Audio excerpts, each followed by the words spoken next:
गलतफहमी रिश्तों में दिल छू लेने वाली सच्ची कहानी। मधु अभी सब्जी खरीद कर घर की तरफ मुड़ी ही थी कि शरद के पीछे बाइक पर किसी और को बैठा देखकर ठिठक गई। एक सुंदर सी औरत चिपक कर शरद के पीछे बैठी थी और उसका एक हाथ शरद के कंधे पर था। मधु के तन बदन में आग लग गई। वे नागिन की तरह फुंकारी, अच्छा तो इस उम्र में ये गुल खिला रहे हो। रोज पैदल चलकर सब्जी खरीदने वाली मधु ने तुरंत ऑटो किया और आनन फानन में घर पहुंची। शरद अब तक घर नहीं पहुंचा था। इंतज़ार करते शाम के 7 बज चुके थे। इस टाइम से पहले तो रोज घर आ जाया करता था। मधु गुस्से में बाहर गैलरी में चक्कर लगाने लगी और हाँफने लगी। क्या हुआ मम्मी? बड़ी बेटी आराध्या ने माँ को इस तरह बेचैन देखकर पूछ लिया। कॉलेज से लौटी आराध्या के साथ उसकी कॉलेज की सहेली भी साथ थी। इस कारण मधु ने कहा, कुछ नहीं, जरा सी घबराहट थी, इस कारण टहल रही हूँ। घूमा करो मम्मी, सुबह भी कितनी मोटी हो गई हो। इतना कहकर आराध्या अपने कमरे में चली गई। मोटी शब्द वैसे तो बच्चे बहुत बार मधु के लिए इस्तेमाल कर लेते थे, मगर आज ये शब्द भी मधु को तीर जैसे चुभ रहे थे। वे अंदर कमरे में जाकर आईने के सामने खड़ी हो गई। खुद को आज बहुत गौर से देखने लगी और सोचने लगी, सचमुच वह बहुत मोटी हो गई है। कमर और पेट की चर्बी को दबा दबा कर देखने लगी। फूलते हुए गालों में भागती हुई उम्र को तलाश करने लगी। उसे एहसास हुआ कि 35 की उम्र में वो 50 की नजर आने लगी है।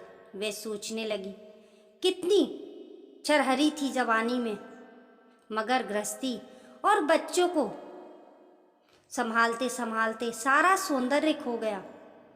ओह, तो इसलिए शरद का मन भर गया। तभी तो वो कल मुंह ही चिपक कर बैठी थी। शरद तो आज भी 40 की उम्र में हैंडसम है। फांस लिया उसने मेरे भोले भाले पति को। हे भगवान, अब क्या करूं? होती घबराहट में बीपी बढ़ने लगा तो जल्दी से टेबलेट ली और अचानक ही कुछ कठोर निर्णय ले लिए मधु ने, और फिर उसके चेहरे पर संतुष्टि के भाव आ गए। शरद 8 बजे तक घर पहुंचा। मधु ने उसे आभास भी नहीं होने दिया कि वह गुस्से में है।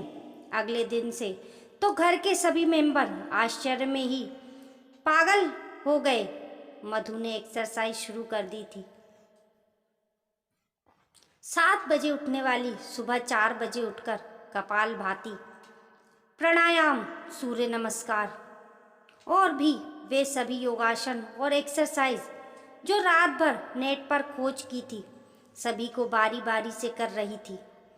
घंटे भर की हाड़ तोड़ मेहनत के बाद वे पलंग पर आकर पसर गई। हाथ पैर सहित पूरा शरीर दुखने लगा था। कुछ देर में बुखार ने ऐसा जोर पकड़ा कि शरीर भी सूजने लगा। हालत गंभीर होते देख बड़ी बेटी आराध्या ने पिता शरद को फ़ोन किया और मधु को लेकर परिवार वाले अस्पताल भागे। हालत खराब देखकर डॉक्टरों ने तुरंत मधु को एडमिट कर दिया।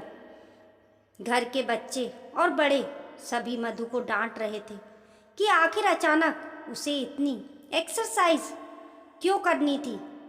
अब भीगी आंखें लिए मधु कहे भी तो क्या किसी से कि उसका मोटापा, उसका वर्षों का प्यार, उसकी खुशियाँ, उसका पति शरद उससे छिन रहा था। सभी घर वाले शरद को डांट रहे थे कि क्या ज़रूरत थी एक साथ इतना सब करने की।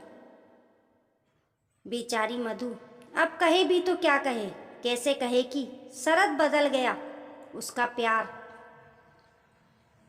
उसकी खुशी, उसका संसार, उसका पति अब किसी जवान स्लिम सी लड़की के साथ अफेयर कैसे बताए कि इस घर में उसकी सौतन आने वाली है।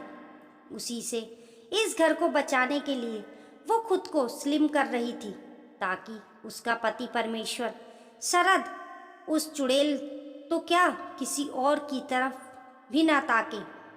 इधर शरद भी ऑफिस से छुट्टी लेकर अस्पताल आ गया था, लेकिन उसने मधु को जरा भी नहीं डांटा। सब घर के लोग धीरे धीरे वापस चले गए, बस शरद और मधु ही बचे थे अस्पताल में।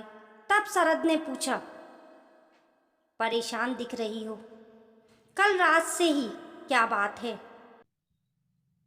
मधु ने कोई जवाब नहीं दिया, बस मुंह फेर लिया। शरीर अब भी तबे की तरह तप रहा था मधु का। शरद ने कोई बहस नहीं की। वह ठंडी पट्टी बार बार उसके माथे पर रखता रहा। ये सिलसिला रात भर चला। इसके चलते एक पल भी नहीं सोया। मधु भी दर्द और बुखार में बेहोश सी रही पूरी रात। डॉक्टर ने कहा कि इनका बीपी कंट्रोल नहीं हो रहा। अगर यही हालत रही तो फेफड़ों और हार्ट को खतरा है। फिर सुबह वह सुंदर औरत भी उससे मिलने आई। उसे देखकर मधु ने मुंह फेर लिया। तब शरद ने परिचय कराया। अरे मधु, इधर देखो, ये विनीता दीदी हैं। इनका कई बार तुम्हारे सामने जिक्र भी कर चुका हूँ। 2 दिन पहले ही इनका ट्रांसफ़र मेरे ऑफिस में हुआ है।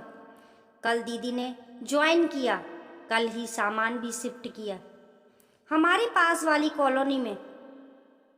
शाम को चाय पर बुलाया था दीदी ने हमें और परिवार सहित। मगर तुम्हारी तबीयत। मधु तो ये सुनकर शर्म के मारे जैसे धरती में समा गई। उफ, कितनी पागल और मूर्ख हूं मैं। अपने देवता जैसे पति पर शक किया।